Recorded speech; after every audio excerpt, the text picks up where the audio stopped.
Waitress at the Whitford Club in Westlake posted a glittering ballroom on June 16th, 2025. Evan in a tux, Marissa in lace, a ceiling of chandeliers like frozen fireworks. I stared at my phone in a Cleveland hotel room where my suit still hung pressed and waiting, and felt something in my chest fold in on itself, sharp as a paper cut you don't notice until it stings. Before we continue, please subscribe to the channel and tell us where you're listening from. The text that sent me here, Evans arrived on April 3rd at 9:17 p.m. Sunday works best. Dad, ceremony is June 15th. I underlined that date on the sticky note I keep inside my wallet next to Maggie's old grocery list. I bought a CLE bus ticket for $612, non-refundable, and set 3 alarms so I wouldn't miss the Saturday flight. At check-in on June 14th, the hotel printer coughed out Whitford wedding block rate, and I took it as a good omen. I picked up a boutonniere I'd ordered, $186.44 on the florist receipt, and laid it gently across the dresser like a small living promise. The front desk at the Whitford Club smiled at me the way people smile at lost dogs. "Sir, the wedding was yesterday," the young woman said. "Saturday." She tapped the leather-bound ledger as if that would soften the news. "Beautiful toast from the father." The words skittered across the marble like silverware. I didn't give a toast. I hadn't even been allowed in the room. I called Evan in the parking lot. Cleveland sky low and pewter, the wind knocking dry leaves into the curb. The call flipped to voicemail. "Hey Dad, insane day, we'll call later," he'd texted earlier. I wrote "no call" on my sticky note and slid it behind my credit card so I'd feel the edge of it every time I paid for anything. Back at the hotel, I pulled out the pale blue father of the groom card I'd written in April and read it to the beige wall. "Proud of you." Measured twice. Ink cut once. My voice sounded like a stranger's. I slipped the card back into its envelope and dated the flap in ink. June 14th. When you work 38 years up poles and through storms, Gerald A. Kincaid. Cleveland Public Power, you learn to trust dates and wires more than words. On June 18th, home in Old Brooklyn, I opened a jumbo manila envelope from Bank Ohio Escrow. The buyer's commitment for my 3 duplexes was crisp and heavy in my hands, $1,500, payable upon closing. That number should have felt like the rest of my life. Taxes met, retirement planted, maybe a home for Evan someday. Instead, it glared up like a dare. I set it next to the florist receipt and the airline itinerary and Maggie's recipe card for Thanksgiving turkey, and realized these papers weren't just paper. They were a ledger of what I'd built and what could be taken. I poured coffee at 5:32 a.m. sharp the next morning, the way I always do, and listened to the house breathe. No Maggie humming, no wedding stories, just the refrigerator clicking on and off, and my flip phone glowing with a voicemail from 2:11 a.m. "Dad," I swear it was a mix-up. He used the word swear like a coupon, cheap and fast. So I did the only thing that has ever steadied my hands. I began to write. In a yellow pad I titled June 2025, I listed every proof I could lay my fingers on. Airfare, hotel, boutonniere, the text with the wrong date, the club desk slip about a toast I didn't give. The pen dug into the paper. If humiliation is a bill, I decided, I would track who owed what, down to the penny, down to the day. Started the yellow pad, June 19th, a Thursday. The sun came in through the east window and lit up the dents on my old utility belt hanging by the back door. I took the florist receipt, $186.44 FARS, stamped June 14th, and slid it under the clip on page 1. Next to it, I taped the airline itinerary, CLE Boss, $612, non-refundable in bold. I underlined the word like I was back on a storm crew marking a live wire. Paper doesn't lie. People do. Old Brooklyn is quiet in the early hours. You can hear your own footsteps, the mail slot, the refrigerator relay clicking like a tired metronome. I laid out my suit jacket on the couch, still smelling faintly of starch, and set Maggie's pale blue father of the groom card on top, the one that never made it out of my pocket. Measure twice, cut once, I'd written in April, and now the line felt like a joke told at my expense. At 9:10 a.m., My phone buzzed with a voicemail notification from 2:11 a.m. Dad, I swear it was a mix-up. Evan's voice carried that soft, apologetic rasp he uses when he's already decided the ending. Swear, he said again. I replayed it 3 times, not because I needed to hear it, but because I wanted the timestamp burned into my ledger. I wrote it down, 2:11 a.m., June 19th, mix-up. Grief drifted into anger around noon, when Mr. Patel knocked and slid the rent envelopes under my door like he always does.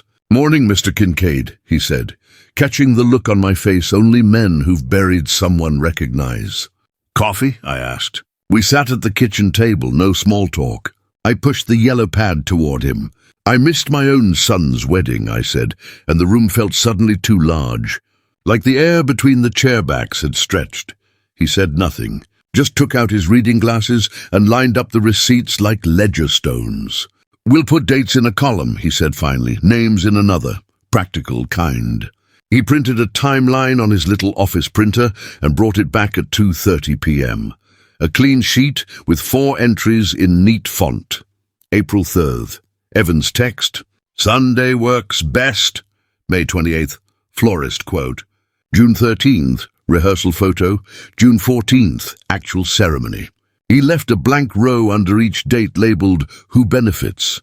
We both stared at that phrase for a full 10 seconds. By 4 p.m., the internet was a knife. The Whitford Club's event photographer posted a carousel. Marissa under a eucalyptus arch, Graham Whitford lifting a glass, captioned, To the father who raised a gentleman. I zoomed in on the mirrored column behind them and saw my own absence like a shape cut out of the room. I took a screenshot and printed it on my old inkjet. The paper came out banded and a little wet. I wrote June 14th, Saturday in blue ink at the bottom and circled the word father 3 times until it tore the page. Colleen called at 6:22 p.m. You home? She asked. I'm making a pot roast. Come over. She always knows when to feed me. At her kitchen table, we sat with plates we didn't touch while the oven ticked as it cooled. She slid a yellow legal pad toward me, the kind with a stiff back, and handed me a pen. Start from the top, she said. Dates, numbers, places, then feelings. She's a legal secretary. She believes in the order of things. We wrote it all down. CLE bus tickets $612, hotel. 2 nights $408, suit alterations $58, florist. $186.44. I added the escrow letter from Bank, Ohio, 1/500,000, and the line my brain wouldn't stop chewing, payable. Upon closing to Gerald A. Kincaid, I told her about the front desk girl who said there'd been a beautiful toast from the father. Colleen's eyes went hard.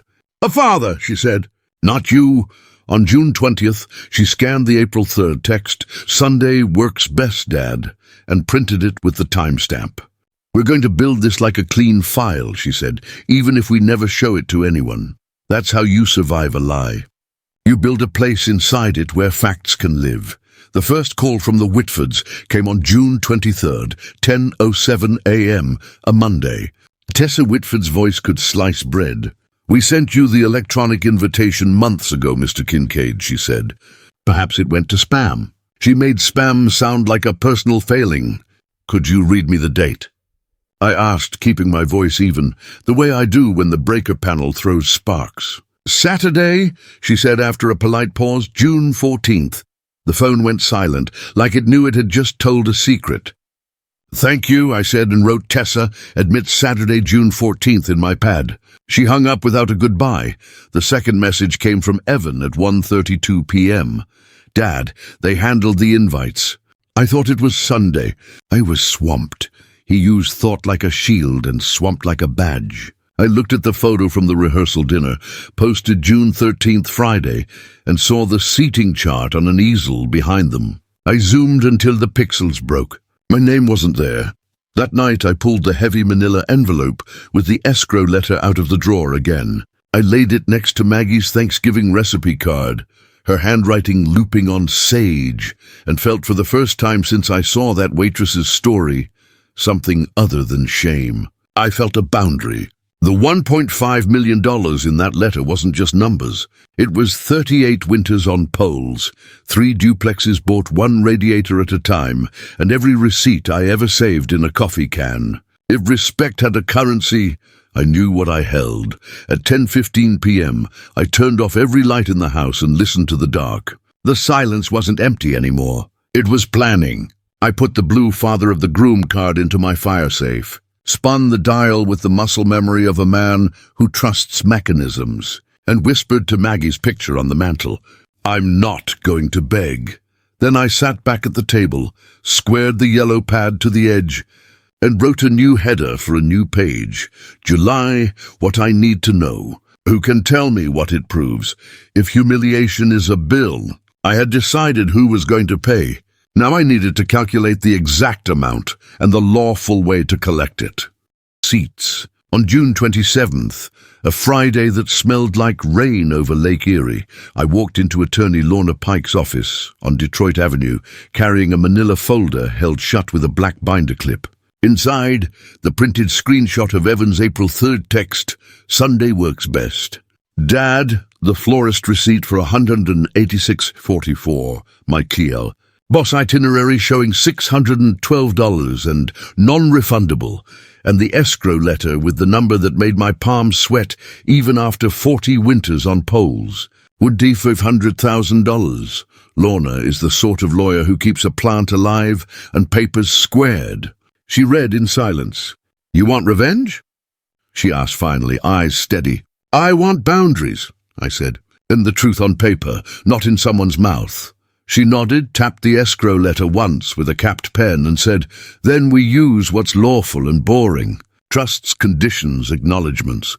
No surprises, no threats." She drafted while I watched, a simple living trust with me as grantor and my sister Colleen as successor trustee. Any gift to Evan, now or later, would require a single-page signed statement acknowledging what happened, that he provided me with the wrong date and removed me from his seating. Plain English, notarized. No value amounts promised, no timelines, just a key that fits a lock.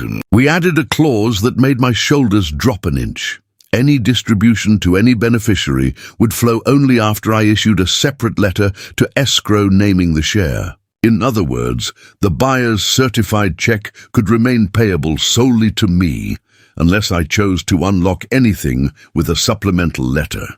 "And you do not share this structure with the Whitfords," Lorna said, sliding the draft across the desk. "You aren't bargaining. You're documenting." I initialed every margin, like a man pinning down a tarp before a storm.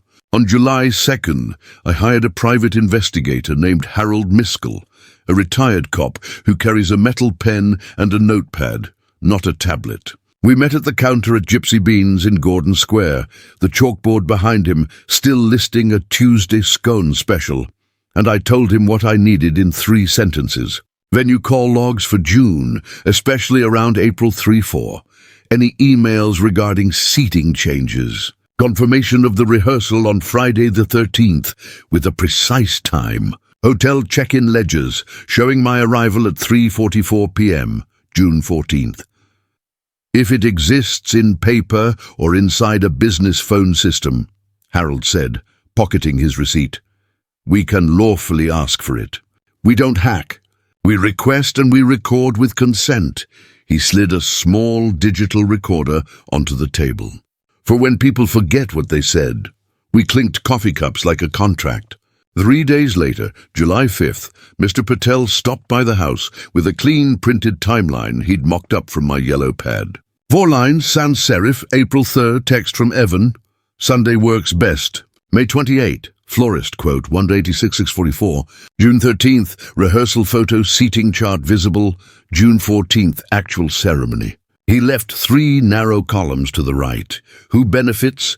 Who decided? Proof to get.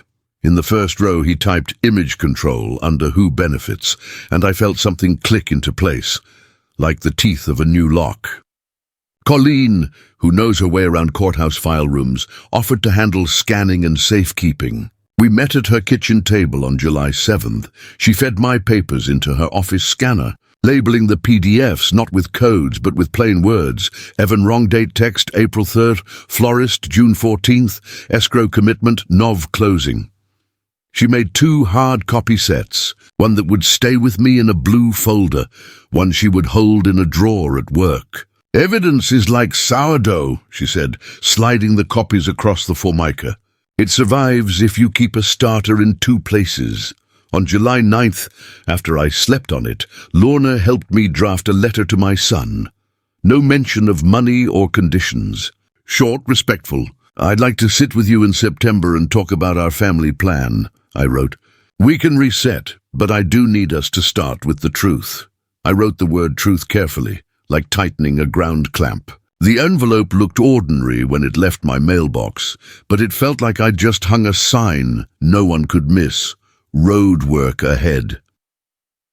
Meanwhile, I started to think about where truth would be spoken. Not in a lawyer's office that Evan could dodge. Not at a bar where words get slippery. The place was obvious the moment I looked at Maggie's recipe card for Thanksgiving turkey, her looping sage, and felt the calendar move under my feet. Thanksgiving had always been our ceasefire day. The one day even stubborn people sat down. November 27 this year. My house, my table, a public-private place. If a lie had taken the microphone at a wedding, then truth would take back the table at Thanksgiving. I made notes on a grocery receipt for milk and bread, July 11th. Table for 8, 1 empty chair labeled June 14th. Bring notary as neighbor. Place check copy in safe. Never bring original to table. I wrote the word safe and underlined it. That night, I pulled open the fire safe on the floor of my bedroom closet, set the escrow letter on top of Maggie's tin, and spun the dial home. I decided I would change the combination in October, quietly, and keep the new number in my pocket on a slip of paper until it wore thin. On July 15th, I walked into Bank, Ohio, to confirm something my bones needed to hear from a human mouth. The branch manager, a woman named Keisha with a patient voice, read my rider language aloud. Any sharing is at the sole discretion of the grantor. By supplemental instruction letter. She tapped the counter. No letter, no share. We both smiled, the small, tired smile of people who prefer clear rules to kind promises. I left with a new thin folder labeled escrow instruction draft, a blank letterhead, already waiting for a date and a name. At home, I sat at my kitchen table, placed the blue folder on the left, my copy, the yellow pad in the middle, roots and dates, and Colleen's scanned copy list on the right, backup. I wrote 3 headings across the top of a clean page. What I have, what I need, what I'll do. Under what I have, I listed Evan's wrong date text, florist receipt, hotel itinerary, escrow commitment. Under what I need, venue call logs, rehearsal timing, any email about removing Gerald K. Under what I'll do, hire Harold, done. Schedule September sit-down with Evan, letter sent July 9th. Set Thanksgiving as my public truth, Nov 27. Secure notary, asked Mrs. Alvarez next door. Never threaten, only document. I put down my pen and let the house speak. The refrigerator clicked. A bus sighed outside on State Road. Somewhere a neighbor's wind chime knocked once, then stilled. In that small quiet, the plan settled into my bones. I wasn't chasing my son through excuses anymore. I was building a path he could walk back on, if he chose to. And if he didn't, the ledger would still be clean, the boundaries lawful, and the truth signed in ink. I circled one sentence to end the page. Thanksgiving, Toussaint p.m. Truth before turkey. Then I flipped to a fresh sheet and wrote a new header, with a line I hadn't let myself write until now.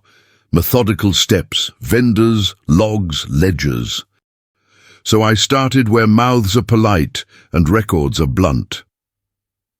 On July 15th, Harold called me from his sedan outside the Whitford Club. I could hear the soft hum of his car's AC and the click of his metal pen against the wheel. I'm going in, he said. All requests are by the book. 29 minutes later, he came back on, voice steady. Manager's name is Carrie. I asked open-ended, then got specific. She confirmed a rehearsal dinner on Friday, June 13, 7 o'clock sharp, private room, eucalyptus arch assembled for a morning ceremony. She said there was a beautiful toast from the father at the reception. He paused, letting it land. When I said the bride's father, she nodded without missing a beat. Graham Whitford. Harold doesn't embellish.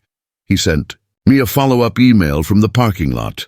Subject line, plain as gravel. Whitford Club, rehearsal and toast confirmation, July 15th. I printed it on my bulky inkjet and underlined Friday and Graham. That same afternoon, Harold asked the club to email a general confirmation of dates for personal records. Carrie obliged. Corporate politeness in 3 sentences. But the bones we needed. Rehearsal, Friday, June 13th, 7 p. MQ ceremony, Saturday, June 14th, 11 a.m. reception to follow. No gossip, no editorial, just a clock. On July 18th, I walked to the front desk of the hotel where I'd checked in at 3:44 p.m. on June 14th. Brown leather lobby chairs, a bowl of green apples pretending the world isn't cruel. "Do you still have your night audit ledger for June 14th? I asked the clerk, a kid whose tie was still learning his neck. "If you can print my guest folio with the timestamp, that would help. I'm working on personal records." He tapped, frowned, then smiled. "Got it." The paper spit out with that thin thermal paper smell. Check-in, 3:44 p.m., June 14th. Whitford wedding block, rate applied. Under it, a line item I hadn't noticed on my digital receipt. Banquet, out 11:05 p.m., June 14th. The clerks and servers had worked a party while I placed a father of the groom card on a hotel dresser. I tipped the clerk a 20, not a bribe, gratitude for doing the boring, honest thing, and slid the folio into a plastic sleeve. Back. Home I wrote in my pad, hotel proves Saturday ceremony, no mix-up. On July 22nd, a florist named Keegan replied to an email I'd sent the day before. I'd asked if they could resend my original boutonniere quote. "Found it," he wrote. Attached were 2 PDFs. The first, my order, printed May 28th. Pickup requested for Sunday, June 15th, 9 Saturday. Imduda said the second, a same-day follow-up from Marissa Whitford Events, shifting the pickup to Saturday morning, June 14th, per final schedule. In the body, he added, "We were happy to adjust. Beautiful wedding." I stared at the phrase, final schedule, then printed both emails and circled per final schedule, so hard my pen bled through. I placed the pages into the blue folder behind the hotel folio and wrote a note to myself in the margin.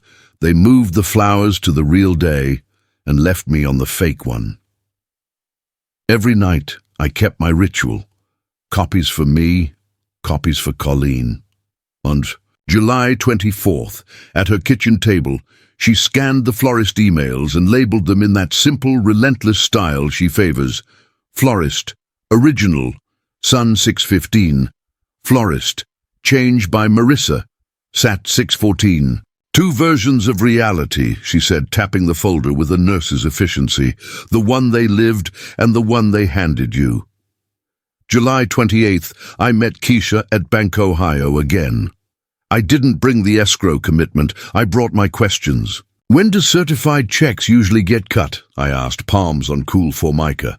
She looked up the file and said, "Assuming the buyer's clear appraisal and title week of Thanksgiving.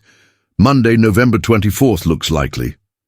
The date landed in the same part of me where I keep Maggie's birthday. "And if I need to share proceeds, I file a supplemental letter." Keisha nodded. "We'll keep your instruction template on hold. No letter, no disbursement." She printed a new copy of my rider and slid it across. I initialed once more, Gerald A. Kincaid, and watched the ink dry. Harold kept the pedal down. On July 29th, he forwarded me a note from the venue's front desk account. Short, harmless, loaded. Per our records, Gerald K. was removed from the head table seating on April 4th at the request of Tessa W. No. Attached, a PDF of an internal seating change log. No gossip, just an audit entry with time and initials. Harold added one sentence in his email to me: "Phones don't lie, people do."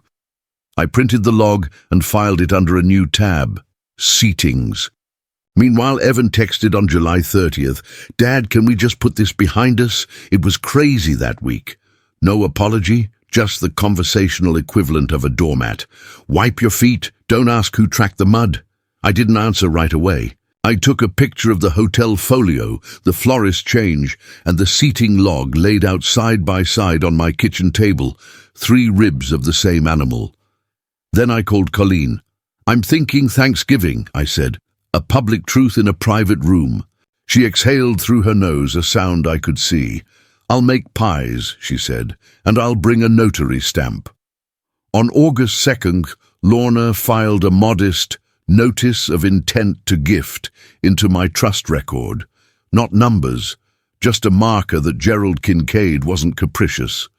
It sat there like a lighthouse, not a promise, a warning to rocks.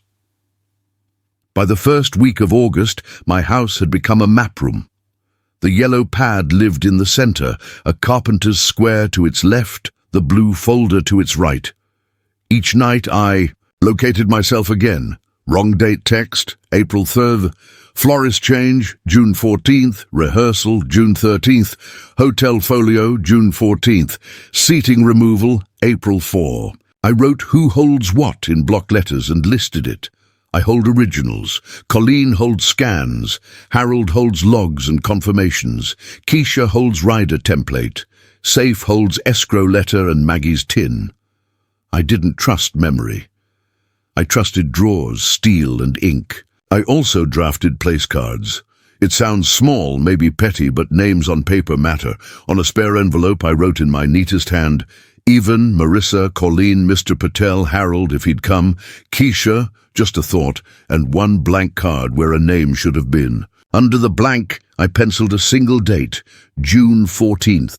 I slipped that envelope into the back of my blue folder because paper knows how to wait. Nights got quieter. The refrigerator clicked, the bus sighed, the wind chime barely bothered. And in that, still house, Old Brooklyn, Cleveland, late July, I felt the plan stop being a plan. It had become a room, the kind of room you build slowly, where truth can sit down, take off its coat, and stay a while. The vendors had given me chairs, the ledgers a table, the bank a lock. All that remained was to choose the day I'd turn the key and invite my son to sit where a father should have been, like a peace offering bought on sale. August 30th, a Saturday, humid enough that the screen door stuck. "Thought you'd like these," he said, eyes sliding past my shoulder toward the old fire safe in the corner of the dining room, half hidden by a ficus Maggie never managed to kill. I took the coffee, set it next to my yellow pad, and poured him from the canister already on the counter, because we are not a household that pretends gifts make new truths.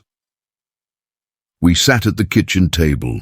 The window fan chopped the air into small squares. "Dad, can we move past June?" he began, hands wrapped around the mug he didn't sip. It was hectic.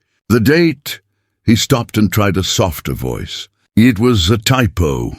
I slid a sheet across the table without speaking. The florist's original Sunday pickup, June 15th, and the change email from Marissa Whitford Events moving it to Saturday. June 14th per final schedule. Evan didn't touch the paper. He stared at the rim of his cup like it might tell him what to say. "They handled the invites," he said finally. "We thought Sunday." He used "we" and thought like life preservers in a pool he never learned to swim. "I'm not here to argue," I said, keeping my voice level, a breaker panel in a storm. "I'm here to ask you one clean question." I tapped the edge of the florist email. "Was the ceremony Saturday?" He looked at the floor. "Yes." "Then the wrong date you gave me. Was that a mistake or a decision?" His silence answered. When he left, he hugged me the way men do when something expensive has been broken. On the way out, he said, "We're doing Thanksgiving at the Whitfords this year." "Big thing. You should come." I nodded as if considering a calendar. After the door closed, I wrote on the pad, "Aug 30, Evan calls wrong date a typo. Offers Whitford Thanksgiving, declined to answer." September began with the feeling of a tool belt set wrong on my hips. On September 1st, Colleen drafted a message from my email, calm, almost warm. "Let's make this the year we reset," it read.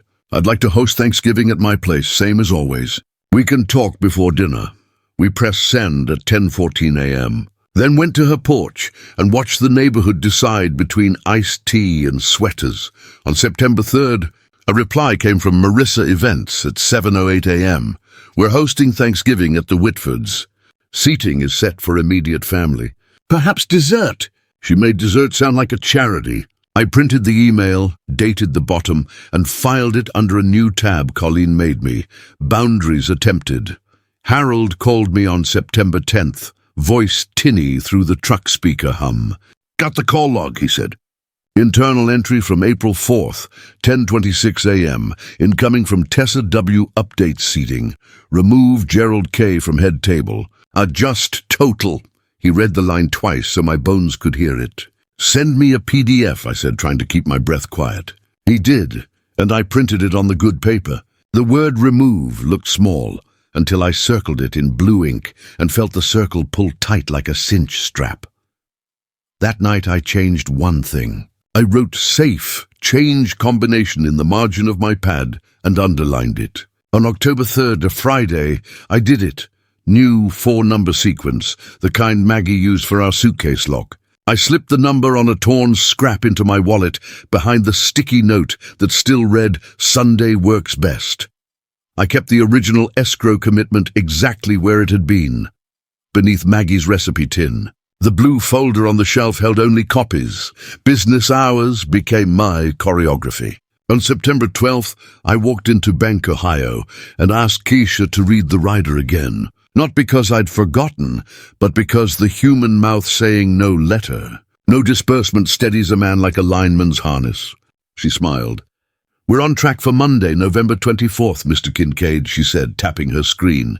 "Appraisal cleared. Title clear." On September 22nd, I drove to Whitford Imports on Lorraine. The dealership Graham runs like a glossy sermon. The showroom smelled like lemon and ambition. A bronze bell hung near the finance office, ready to ring for a sale. On a side table, framed in brushed steel, sat a photo from the wedding. Evan and Marissa laughing under that eucalyptus arch, a spray of pale roses arranged in a way that matched my receipt. Graham appeared with a salesman's punctual smile. "Gerald, you must be proud." He nodded toward the photo. "We had a full house, no drama." He said, "No drama like a dare." "I like clean events," I said. "I'm a fan of records." I let my eyes rest a second on the bell and the photo, then shook his hand and left without sitting. In the parking lot I wrote on the pad, Set 22, Graham leans on narrative, no drama. Avoided bait. The next morning, I printed place cards on heavy stock I bought for $6.29 at the drugstore. Evan in neat block letters, Marissa opposite, Colleen by me, Mr. Patel at the end, and a blank card with only a date written underneath in pencil, June 14th. I set them on the dining table to see how the room would feel. At the head, where I'd sit, I placed a slim blue folder with one sheet inside, the acknowledgement of omission Lorna had drafted, plain language, one sentence of truth, and a signature line. I practiced sliding the paper forward and then folding my hands. The way a good foreman lets the men read the job card before he says a word. Evan texted on September 26. "Marissa says it's weird you're making this a thing at Thanksgiving." I typed and erased 3 replies. I settled on the only sentence that felt like mine. Truth first, turkey second. He didn't respond. I told Mrs. Alvarez across the street, a notary who keeps her stamp in a zippered case, that I might need her on Thanksgiving around 2:30. "I'll bring my apple pie," she said, patting my arm like she was steadying a ladder. And the stamp. On October 1st, I taped an index card to my fridge.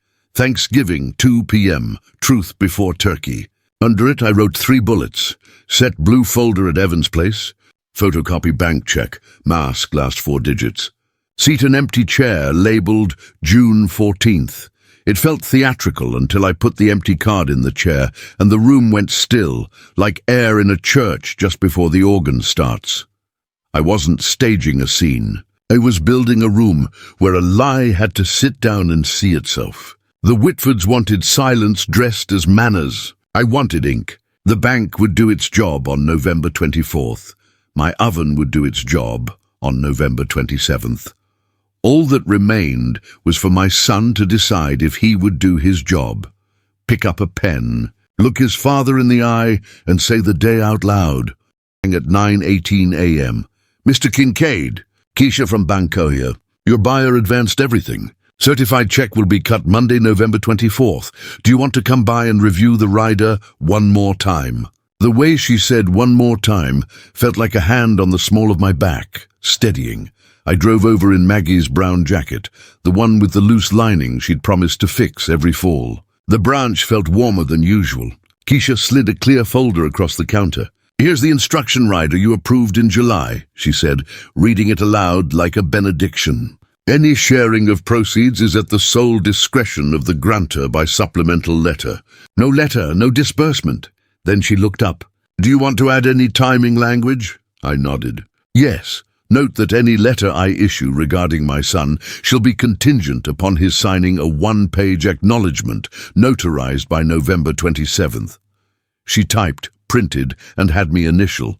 It was not a threat. It was a key that fit a lock I owned. When I turned to leave, the vault door whispered, and a teller pushed a blue and white bank envelope to the window as a test run, empty, just to show me the size and feel. Your check will look like this, she said. I folded the empty envelope once, exactly the way I planned to fold the real one, and slid it into my inside jacket pocket. Call it rehearsal. On the way home, I stopped at the drugstore for new place card stock and 2 packs of blue Pilot pens. I like how those pens bite paper. The cashier rang me up, 1178, and I wrote the number on my yellow pad because numbers matter even when they don't. Back home, I set the dining table like a foreman lays out a crew job card. My good plates, Maggie's faded Thanksgiving runner, washed and pressed, sturdy water glasses that don't tip when an old man's hand trembles. In the chair to my right, Evans, I placed a slim blue folder with 1 sheet inside, the acknowledgement of a mission Lorna drafted. Plain language, no adjectives. I knowingly provided my father with the wrong wedding date and removed him from seating. A single signature line with a blank for the day, month, and year. Beneath Evan's napkin, I tucked a photocopy of the bank's commitment letter, last 4 digits of the account, masked with a black Sharpie. The real check would never meet the table. That is what safes are for. At 2:14 p.m., I texted Evan, "Glad you're still coming on Thursday. Bring the toast you owe me." It read light, almost joking, and that was part of the point. I did not want him walking into a courtroom. I wanted him walking into a kitchen with the same walls that watched him do math homework in 7th grade. He replied with a thumbs-up emoji, then, "We'll be there too sharp." That evening, I took the bank envelope rehearsal a step further. I opened the fire safe, felt the cool of the dial, and took out the escrow commitment to see it with my own eyes one more time. $1,500,000 payable to Gerald A. Kincaid upon closing. I folded a clean photocopy to the same dimensions as the bank envelope and slid it into a plain white sleeve. The original went back under Maggie's tin. I spun the dial back to the new combination I'd set on October 3rd and tucked the slip with the numbers deeper into my wallet. Behind the sticky note that still read, "Sunday works best. Let the lie ride shotgun to the boundary." Saturday, November 22nd, I wrote a grocery list on the back of a utility bill. Sage, butter, celery, onions, potatoes, canned cranberry, because Maggie always liked the lines from the can, even when I begged her to let me make fresh. I stopped at Mr. Patel's to give him his place card in person. He smiled, shy. "I'll bring the ledgers," he said, then laughed at his own joke. "And a pie." Sunday, I walked across the street to Mrs. Alvarez and asked if she could drop by around 2:30 Thursday, pie in one hand and your notary stamp in the other. She patted my arm. "I'll wear my church clothes," she said. "Paper deserves respect even when people don't." Monday, November 24th, felt like a steel cable humming under my feet. I was at Bank, Ohio when they unlocked the door. Keisha met me by the desk with the blue and white envelope, sealed, weighty in that way certified paper is. She turned it so the amount faced me. $1,500,000, she said, then slid it across the counter for me to sign receipt. I didn't take it out. I didn't need to. I could feel its corners through the paper like a pulse. I signed. She made a copy for the file, and I drove home with the envelope tucked into the inside pocket of Maggie's brown jacket, one hand over my chest as if I were keeping a promise from slipping. At home, I stood in the bedroom doorway looking at the safe. For a moment, I thought of Maggie's laugh when the smoke alarm would chirp at Thanksgiving, of Evan's small fingers stealing olives off the relish tray when he was 8, of how easy lies start and how hard they end. Then I knelt, spun the dial, opened the steel and set the envelope in the spot I'd cleared beside the tin and a ziplock of old keys I can't label anymore. I closed the door, turned the wheel, and waited for the faint click. The sound always reminds me of a seatbelt catching. That night I ironed the tablecloth, placed the empty chair card at the far side of the table, June 14th in pencil, nothing more, and slid the blue folder under Evan's plate. I laid out 2 blue pens by my place like silverware. I took a picture of the table and sent it to Colleen with a single sentence. Truth has a seat. She replied with a thumbs up, and I'll bring the sweet potatoes and my steady voice. Wednesday. The day before, the house was quiet enough to hear the oven's preheat tick when I tested it. I set an index card by the timer dial, 2:06 p.m., oven ding. I wanted to know the sound in my bones so that when it came I wouldn't jump. I walked the room one last time, checking small things. Chair legs flat to the floor, napkins folded, the notary's signing spot cleared at the end of the table by the window with good light. I placed a small, heavy glass paperweight there, Maggie's, so the signature page wouldn't slide. By midnight I was awake in the blue dark. The house making those old house noises, pipes settling, heat puffing once. I thought about how Graham would look at the signature line and see a shakedown, how Tessa would call it vulgar, how Marissa might smile like she'd seen a stain you couldn't get out. I thought about my son holding a pen over a line with his name under it, and I felt the one clean emotion that had been missing since June, calm, because ink would do what talking hadn't, and paper, like poles, like locks, like checks, would carry the truth's weight without snapping. In the morning I would put the bird in the oven at 11 Celsius, peel the potatoes at noon, and set water glasses at 1:30. At 2 o'clock, Evan would walk through the door. At 2:06 the oven would ding, and at 2:10 I would ask him for the one thing that costs nothing and buys everything, his signature dated November 27th under a sentence that doesn't need adjectives to be true, and felt November press against my face, that thin Cleveland chill that sneaks under your collar.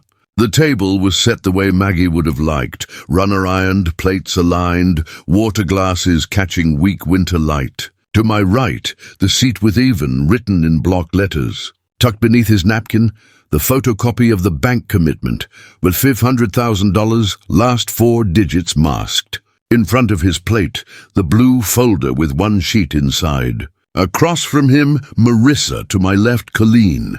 At the end, Mr. Patel, who is family by ledger and showing up. At the far side, 1 empty chair with only a small place card that read, in pencil, June 14th. At 2, sire, my doorbell rang twice. Quick. Evan stepped in with a Tupperware like a kid bringing his first science project. Marissa followed, her smile set to company. Happy Thanksgiving, Dad, he said. He smelled like expensive cologne and nerves. We brought a pumpkin tart, Marissa added, lifting the lid to show a glossy orange pie that looked like a magazine ad, sealed and perfect. Coats on the rack, I said, taking the tart and setting it on the counter next to Maggie's dented roasting pan. Shoes, if you want. We keep the floors honest. Evan laughed once, too bright, then quieted when he saw the empty chair card, June 14th. The room took a breath. Colleen came in from the kitchen with a bowl of mashed potatoes big enough to sink a ship. "You're right on time," she said, kissing Evan's cheek and nodding politely at Marissa. Mr. Patel arrived behind them with a store-bought pie and the steady calm of a man who knows where the receipts live. He set his pie by the sink and gave me a small nod. "Ready?" At 2:06, the oven timer dinged, a single clean bell. I turned the heat down, pulled the turkey to rest on the stovetop, and wiped my hands on a towel Maggie had embroidered with little red pears. I stepped to the head of the table and felt the eyes land, family eyes, cautious and hungry. "Before we eat," I said, lifting my water glass, "a toast." I made sure to breathe, to look at Evan first. To the truth we owe each other, and to the people who taught us to pass the plate before we passed judgment. We stayed standing. I set my glass down. "I missed my son's wedding," I said, no wobble in the voice. "Not because I was late, not because I'm forgetful. I missed it because I was given the wrong day." I slid the first sheet from the blue folder and handed it to Evan. The printed screenshot of his April 3rd text, 19:17 p.m. "Sunday works best." "Dad," he swallowed without looking up. "Could have been a mistake," I went on, and lifted another sheet for him to see. "If not for this." Colleen took it and passed it along. The florist's original Sunday pickup, and beneath it, the follow-up from Marissa Events moving it to Saturday, June 14th. "Per final schedule." The phrase lay on the paper like a stone in the road. Marissa's smile thinned. "We changed everything to match the real date," I said. "Everything but the date you handed me. I kept my rhythm, no rush." "Then there's this." Mr. Patel passed the hotel folio. "Check-in 3:44 p.m., June 14th. Whitford wedding, block rate. Banquet out, 11:05 p.m., June 14th. "I was in the building while my son danced," I said. "And there was a toast." I glanced at Evan. "A beautiful toast," I quoted, "from the father." Evan's lips parted, but he didn't speak. His eyes darted to the empty chair with June 14th, written in pencil. Then to the place card in front of him with Evan in block letters. Then back to me. That 8th grade look he used to have when he didn't know which lie would cost less. I set the last sheet on the table, but didn't hand it yet. "The venue's internal log from April 4th, I said, my voice even, noted an incoming call from Tessa W. "Update seating, remove Gerald K. from head table. Adjust total." I placed the page between us like a quiet dog that might bite if you tried to kick it. "I'm not here to argue with a log." Marissa's jaw tightened. "This is highly inappropriate for Thanksgiving," she said softly, like she was scolding a waiter for the wrong garnish. "We came to make peace." "You came to dessert," Colleen said, her tone sugar with a steel spoon in it. "We're having dinner." Evan found his voice. "Dad, can we please? This is family. We can talk privately." He looked toward the kitchen, as if privacy lived somewhere near the gravy boat.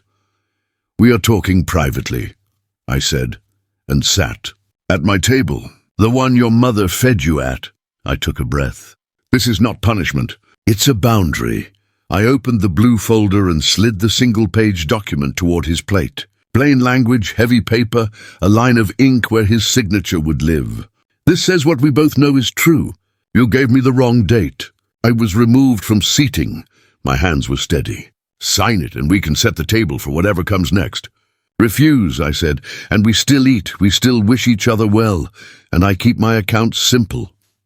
I tapped the folder once. "That simplicity includes my escrow rider," he blinked. "What rider?"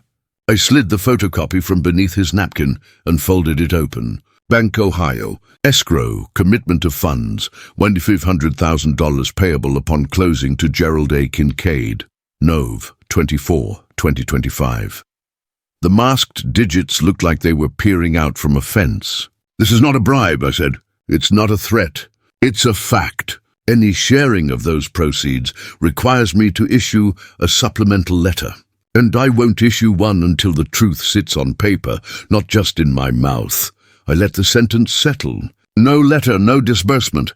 I heard footsteps on the porch. The door opened without a knock. Loud, cheerful voices, coats the color of money. Graham and Tessa Whitford stepped in, holding a crystal bowl of cranberries and the air of people used to being welcome. "We thought we'd join." Graham said, beaming at his own generosity. Holidays are for family. He set the bowl on my counter without asking where anything went. Marissa exhaled, a sound like a relieved stage cue. Mom, Dad, perfect timing, she said. Welcome, I said, and surprised myself that I meant it. We have room. I gestured to the empty chair with June 14th on the card. That seat is taken, I added. But we'll make space. Graham frowned at the pencil date. What's this theater? He asked. A show. It's a seat for what I missed, I said. Names matter. I nodded at the head of the table. So does Father. Graham's eyes fell on the blue folder and the photocopy. His smile hardened. You're extorting your son, he said, like a manager accusing a clerk of theft. Using money to humiliate him. Colleen didn't even turn her head when she spoke. We don't do that word in this house. She poured water into Graham's glass, like she was baptizing a complaint. What we do is documents. I raised a hand slightly. No one is being extorted. No one is being threatened. I'm asking for a notarized acknowledgement of fact. Then we eat. Then we live. I nodded toward the living room arch. Mrs. Alvarez, I called, as if I were inviting a neighbor to borrow sugar. Would you mind stepping in? She appeared from the den, where she'd been waiting with a pie and her zippered notary kit, wearing a navy dress with a brooch that looked like a star. Happy Thanksgiving, she said, setting the pie down and unzipping the case. I brought the stamp. Tessa set her jaw. Gerald, this is grotesque, she said quietly, eyes glittering. We will not be party to— You already were, I said. I kept my voice low. On April 4th, I touched the internal log. You called the venue and removed me.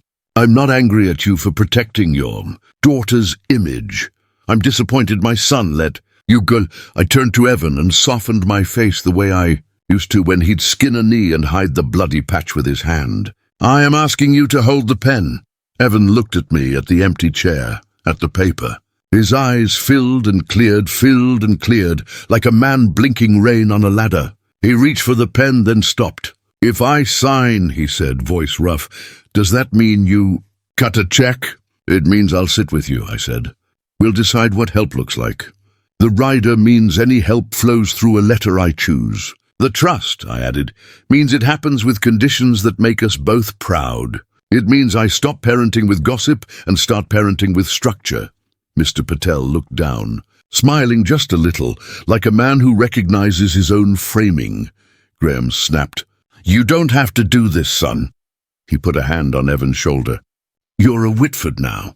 We take care of our own. Evan flinched at the word own. He glanced at the empty chair again, and then at the pencil date. I missed my own father's seat, he whispered, more to himself than to anyone. He lifted the pen. Marissa's voice went small.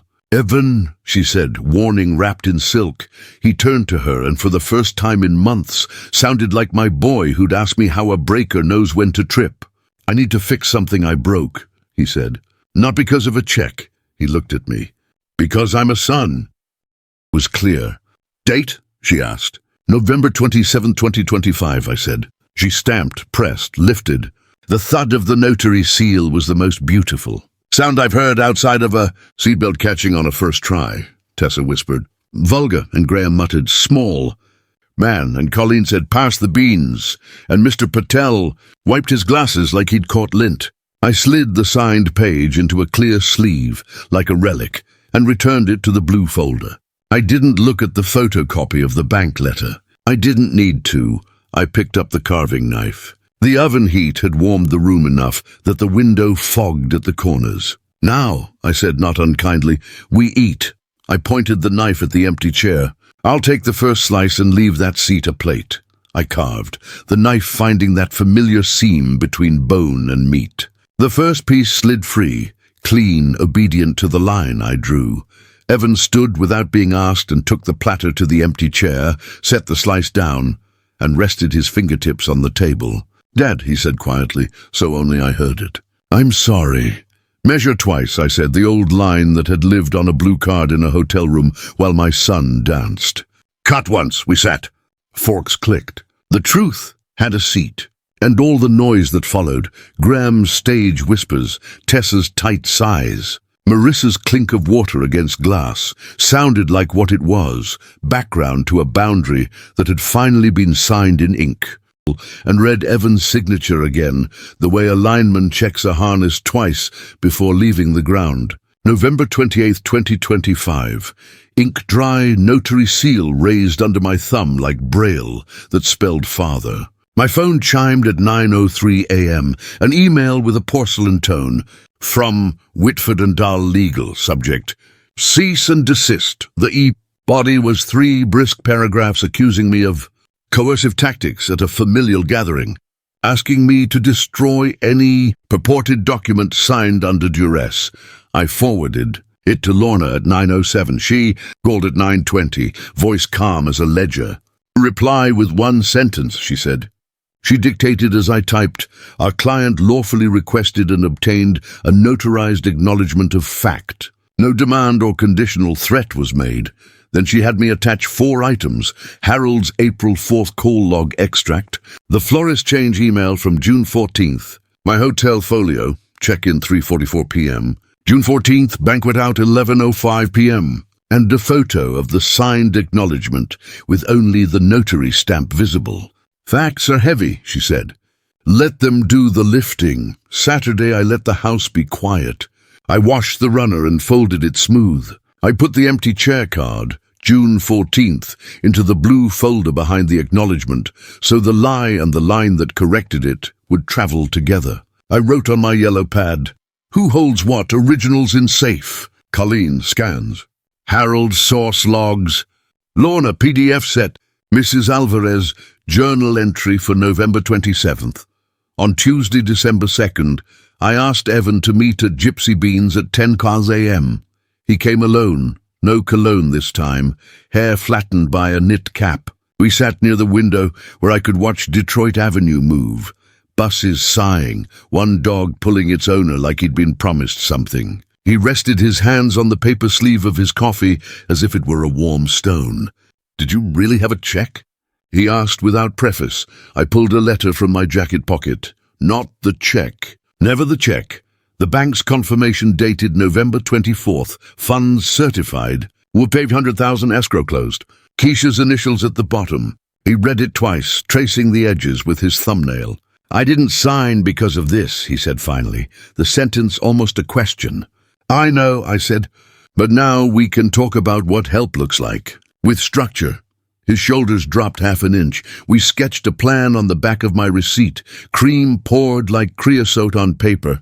No cash gifts, no quick checks, no secrets. If I help, it goes into a down payment assistance account controlled by my trust and released only when he completes a home buyer class, brings a W-2 for steady work, and sits with me to walk through a budget without flinching. I told him I would send the language to Lorna by Friday. He nodded, eyes wet and clear. When we stood, he hugged me the way men do when something broken has edges again. On Friday, December 5th, Lorna filed the trust amendment. Evan Kincaid home account, disbursements in tranches, tied to verified milestones, class certificate, employment proof, and a co-signed maintenance plan, so he learns to patch drywall and budget for property tax like a grown man. I initialed each page, G-Ake, and watched the ink set. We left dollar amounts blank. Help is not a number. It's a rule set. Monday, December 8th. Harold dropped a thumb drive at my door in a small padded envelope with his careful block letters. For your file only.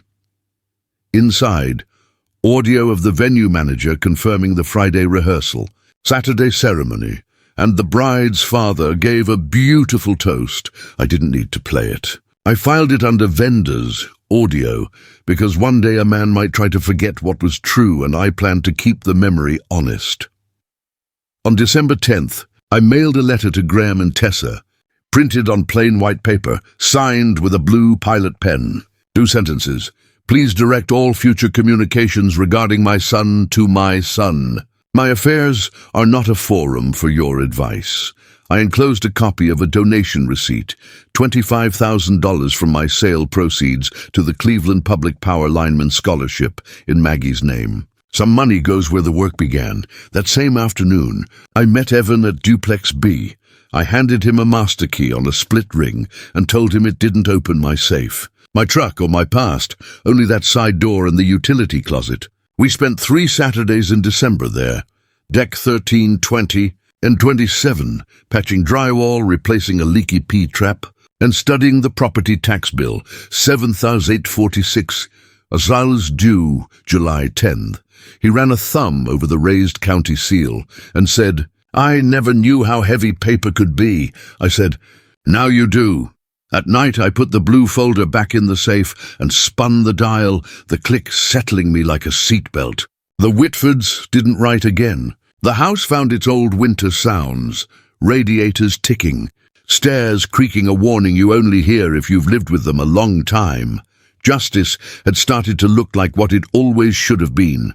Not a scene, not a check, but a system, one that would stand even when everyone in the room wanted to sit down. First week after Lorna recorded the Evan Kincaid home account amendment, December 5th, I stuck a post-it on my fridge that read like a job card. Set boundaries, set appointments, set expectations. I checked each off with a blue pilot pen, the way I once checked recloses on a storm map. On December 12th, a Friday with a lake wind that bit through wool, I walked into Bancoya with my brown jacket zipped to my throat. Keisha met me at her station and printed the final escrow confirmation. Closing complete, funds posted November 24th. Cleared to my trust account December 2nd at 3:11 p.m. She initialed the bottom, and I slipped the paper into a plastic sleeve. Not because I doubted the bank, because paper should never be naked. Before I left, I asked her one more time to read the rider out loud. She smiled and did. Any disbursement requires the grantor's supplemental letter. I thanked her. The way you thank the man who checks your harness before you climb. That afternoon, I wrote 2 letters at my kitchen table. The first was to Evan on plain white paper, blue ink steady. Conditions for assistance, I titled it like a recipe. 1. Complete a HUD-approved home buyer course by January 31st. Attach certificate. 2. Provide 2 pay stubs from the same employer. W-2 by January 31-3. Sit with me. Mr. Patel and a calculator to build a budget with taxes, insurance, maintenance, and a 5% hurt fund for the things houses do to you in February when nobody's looking. 4. No cash gifts. All support paid directly to vendors or into escrow for a specific, documented purpose. I dated it December 12th and signed it G.A.K. It wasn't love in cursive, but love can live in rules. The second letter was to myself. A trust memo Lorna told me to write and keep. I will not fix a silence with money. On December 13th, Evan met me at Duplex B in a jacket that had seen more car seats than job sites. We spread a drop cloth and patched a fist-sized hole in the hallway drywall where a tenant's ladder had slipped. I showed him how joint compound needs time and patience. Apply, feather, let it nap, sand, then paint when the dust is gone, not before. He watched the way I spun the pan and kept my knife clean. I thought you could just smear it, he said, sheepish. That's how lies work, I told him. They smear. Truth sets. He nodded, not to impress me, but because a second pass with the knife revealed what the first pass always hides. December 15th. Lorna emailed a PDF, the donation receipt to the Cleveland Public Power Lineman Scholarship in Maggie's name, $25,000 posted December 10th. Check number 1873. I printed it and slid it into Maggie's old recipe tin under Thanksgiving sage. Money to family. Money to where we started. Justice is not a seesaw. It's a ledger that stays on balance even when your heart doesn't. On December 20th, we replaced a leaky P-trap under the duplex kitchen sink. Evan held the flashlight wrong the first 2 minutes, then right the next 20. When the new trap seated, he tightened the slip nut and said, "That click," like it was a note on a piano only he could hear. I told him the tax bill, $7,246, due July 10, didn't click when it arrived. It landed. He asked if he could see it. I handed him the envelope with the raised county seal and watched him run his thumb over the emboss. "Paper is heavier than it looks," he said. I wrote the date in my pad. Not because I'd forget, but because remembering matters. A week later, December 27th, we met again. I brought thermoses of coffee. He brought his HUD course registration receipt, $125. Course starts January 6th at 6 p.m., 3 Tuesdays. He held it like a boarding pass. "I'll be there," he said. With a notebook. Mr. Patel stopped by at noon with a small ledger booklet he'd made, columns for due, paid, proof. He wrote at the top, in his careful print, Evans Housekeeping. Not housekeeping like dust. Housekeeping like a life. The Whitfords stayed silent. No more emails, no more glass bowl diplomacy. I still slid the signed acknowledgement into the safe every night under Maggie's tin, and the escrow copy, spun the dial, and waited for the click. It never failed me. Neither did the quiet. One evening toward the end of the month, December 29th, a Monday, I took a walk down State Road while the sky did that winter trick where it turns purple at 4:50 p.m. A kid on a porch wrestled Christmas lights into a tub, and the air smelled like someone's chimney and someone else's intentions. I realized the justice I wanted had already happened, not at Thanksgiving, but in the weeks after. I had stopped asking my son to make me feel like a father. I had started being one again, by building rules he could trust, even if he didn't like them. When I came home, I wrote one line on the yellow pad and tore it off for the tin. Justice is when paper holds what pride keeps dropping. Then I slid it in next to Maggie's recipe, turned off the kitchen light, and let December finish settling into the house like good plaster. I set 2 plates at the kitchen table and wrote "no phones" on a sticky note I stuck to the salt shaker. Evan came at 6:04 p.m., hair damp from snow, HUD course binder under his arm like a borrowed Bible. We ate meatloaf and green beans the way Maggie used to make when we were broke but proud. He reached for his pocket and then stopped, smiling at the yellow note. "Rules," he said. "Structure," I corrected and passed the ketchup. He slid 2 pay stubs across the table, December 26th and January 9th. Whitford Imports, sales associate. "It's not forever," he said, "but it's steady." I held the slips up to the light the way linemen check a fuse without touching it. Ours gross net. The numbers were honest in the way paper is when you don't dress it up. "By January 31st, I said, "I'll need the W-2 and that HUD certificate." He tapped the binder. "Class starts January 6th, 3 Tuesdays, 6 to 9. I'll bring the certificate on the 28th. We clinked water glasses. Not a toast, confirmation. Snow stacked itself on the porch railing like white ledgers. On January 10th, a Saturday, I drove to the drugstore for a wood frame, $12.99, simple oak, the kind Maggie liked because it didn't announce itself. Back home, I pulled out a photo from 1988, Evan on my shoulders at the county fair, his hands gripping my forehead, both of us squinting into July. Behind that photo, facing the cardboard backing, so no one would ever see it without taking the frame apart. I slid a clean copy of the acknowledgement of omission, the signed, notarized truth. I closed the tabs and turned the tiny screws with a dime, then stood there in the quiet and set the frame in the safe beside the escrow copy and Maggie's tin. Not on the wall, not for company. Justice remembered, not flaunted. January 12th was Maggie's birthday. We went to Holy Cross Cemetery at 3:30 p.m., the kind of cold that makes stone look like it's thinking. Evan carried a paper bag. Inside, his boutonniere dried and preserved by Marissa, the pale roses browned at the edges, eucalyptus gone brittle. He set it at the base of the headstone and read a letter he'd folded into quarters. "Mom, I made a mess of something Dad built," he said, voice low but steady. "I wanted to look bigger than I felt." He cleared his throat. "I'm learning what measure twice means." The wind lifted the letter's edges, and he pinned it with 2 stones. We stood in the small, hard silence men keep for graves and goodbyes. On January 14th, Lorna emailed a 2-paragraph activation letter template for the down payment account. It had 3 blanks: bank name, escrow number, amount, and 1 key sentence. Funds shall be released upon presentation of the beneficiary's HUD certificate and W-2, and after completion of a budget session with the grantor and bookkeeper. I printed it, slid it into the blue folder and wrote in my pad, "No letter until proof, no exceptions, mid-month." A gas bill landed heavy in the mailbox, $182.63 due February 4th. I set it in front of Evan at our second Wednesday dinner, January 21st, the snow now a dirty ledger at the curb.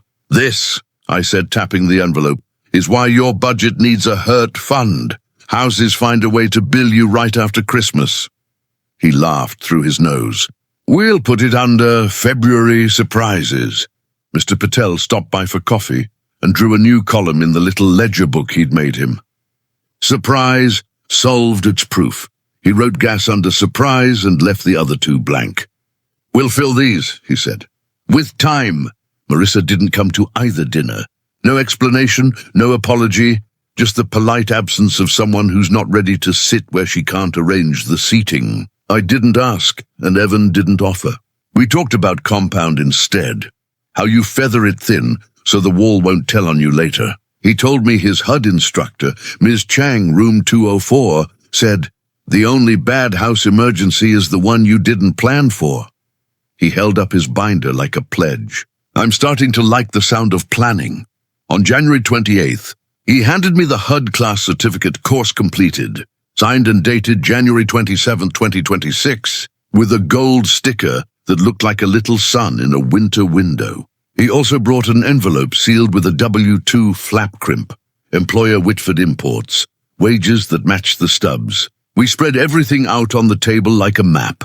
Certificate, W-2, pay stubs, the ledger book Mr. Patel had made him, and the activation letter template. The room felt warm, without the furnace kicking on. Paper Not Pride was doing the heating. "Next Wednesday," I said, circling February 4th on my pad, "we sit with Mr. Patel and build the budget. Then I'll fill in this letter, bank, escrow, amount, and we'll start talking to lenders I trust." He nodded, the kind of nod that counts. On his way out, he touched the safe with the back of his fingers, like you'd touch a church door. Half habit, half respect. "You really changed the combination on October 3rd? He asked, smiling. "I did," I said. "Because some doors need to learn a new code. January ended the way I wanted June to end, with clear requests, clean proofs, and dinners that didn't feel like cross-examination. The Whitford stayed off stage. The house sounded like itself again. Pipes settling, stairs warning, the refrigerator clicking like a clock. Justice wasn't a feeling anymore. It was a calendar with Wednesday circles and a file drawer that closed all the way with a soft, certain slide. Me, Evan, and Mr. Patel sat with mugs that forgot to steam because the numbers kept us warm enough. We built a budget in columns: mortgage, taxes, insurance, repairs, hurt fund. Evan wrote each heading in block letters like a man carving his name into a beam he'll trust to hold. When we were done, I filled in 3 blanks on the activation letter: bank name, escrow number, and an initial tranche amount that would help with a class-approved down payment when the time was right. I signed G. Akey with the same pen I'd laid by his plate on Thanksgiving. Paper doesn't forget. By mid-February, the house had its old rhythms: Wednesday dinners that tasted like structure, Saturday mornings at Duplex B, where drywall dust turned our knuckles white. On February 18th, Evan brought over a jar of coins he and Marissa had labeled Hurt Fund, quarters and small bills, a ledger in a mason jar. "She's not ready for Wednesdays," he said, turning the lid with a thumb. "But she counted these with me." I nodded. A small sound in the right direction is still a sound. The first letter of March arrived dressed like a tip and felt like a joke I could afford to laugh at. March 3rd, white envelope, Whitford Club letterhead. "Dear Mr. Kincaid, your feedback helped us improve our records process." Enclosed, a $250 dining gift card. I held it up to the kitchen light and barked out something between a laugh and a cough. Colleen came by that afternoon and I told her, "The people who put my name in the trash are buying my lunch." She said, "Then order dessert," and we did. Quiet Tuesday. Corner table, the kind of meal you don't photograph. Things taste better when you don't perform them. On March 12th, a Thursday with sky the color of pencil lead, Evan knocked and stepped in with a face that couldn't contain its own news. "We're having a baby," he said, breathless, like a lineman at the pole top calling down that the line is clear. "August. Doctor says everything looks good." The room shifted under my feet the way ladders do when you're climbing, and someone puts a steadying hand on the base. "Then we measure twice," I said, because some lines bear repeating. He nodded. "Dad, will you help me build the crib?" I pointed to the safe, an old joke now made new. "We'll set it by the book," I said. "No shortcuts. Babies notice shortcuts." We spent the next Saturdays with wood and instructions that assumed you had 4 hands. Evan learned the rhythm of pre-drilling and countersink screws. I learned that the way he steadies a board with his knee looks exactly like the way my father did. On March 21st, we stood back from a frame that still needed sanding. "You know what I thought that day?" he asked, eyes on the crib rails. "June 14th, I said. "No Thanksgiving," he answered. "When you put a plate at an empty chair." I thought. "That seat was waiting a long time. I'm sorry I made you set it." I put the sandpaper in his hand. "Make this smooth," I said. "Apologies are better when they work." We kept our Wednesday dinners. Marissa came once in late March, sat quiet, and took seconds of meatloaf without looking at the safe. Progress can be a plate passed quietly. On March 29th, I wrote a short memo for Lorna's file. "Evan has met every condition to date. Future disbursements remain contingent on structure." No romance in the sentence, but there was love in the line that followed in my yellow pad. "Being a father is a ledger with room for mercy." The Whitfords stayed off the porch, off the phone, off the story. It turns out that when paper holds the truth, people with performances to protect find other stages. I kept their letter, the cease and desist from November 28th, behind the manager's gift card in the blue folder. A reminder that noise looks big and weighs nothing. On the last Sunday of March, we drove to Holy Cross with 2 folding chairs and the crib's instruction manual, half a joke, half a prayer. Evan set a small bouquet on Maggie's stone, then read a paragraph from the manual about checking torque on fasteners after 60 days. "We will," he said out loud as if promising her. The wind stuttered once across the field and settled. That night, I took the frame I'd made in January, the 1988 photo of Evan on my shoulders, and moved it from the safe to the bedroom dresser where morning light lands first. Behind the photo, still hidden, the notarized acknowledgement rested like a beam no one sees but lives under. I don't need to look at it to remember. I need to know it's there when memory gets soft. Before bed, I opened Maggie's recipe tin and slid in a new card under Thanksgiving Sage. I wrote, "You didn't lose me. You gave me away to the man our son chose to be." Then I folded the oven mitts, checked the deadbolt by habit, and turned off the kitchen light. The house clicked the way a seatbelt catches, the way a safe completes its spin, the way a future settles when you build it with tools that don't mind being called boring. Some stories end with fireworks. Mine ends with small sounds that mean everything. The thud of a notary seal, the scratch of a pen across a line, the quiet click of a crib rail locking home. Boundaries held, justice done, and a room set for one more chair.